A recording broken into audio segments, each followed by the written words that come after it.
Danes ste kot sklepno dejanje obnove univerzitetne knjižnice in vašega mandata odprli Turnerjevo čitalnico. Kaj bo ta ponujala? Turnerjeva čitalnica bo že od jutra pa ves dan ponujala v bistvu dnevno slovensko in tuje časopisje, tako časnike kot revijalni tisk.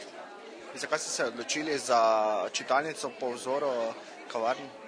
Zato, da bi na nek način našim uporabnikom, pa pričakujemo seveda tudi še nove uporabnike, v bistvu približali to storitev in sicer, da na nek bolj sproščen način lahko pač pridejo do informacij.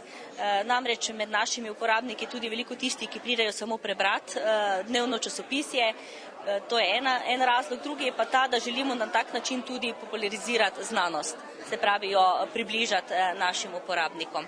In zakaj ste jo poimenovali po Turnerju?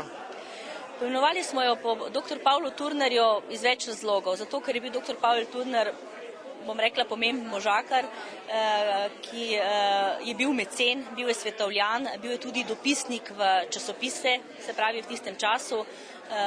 Potem in kot najpomembnejši razlog je ta, da je dr. Pavel Turner v svoji oporoki naši knjižnici zapustil kar precejšen del svoje knjižnice.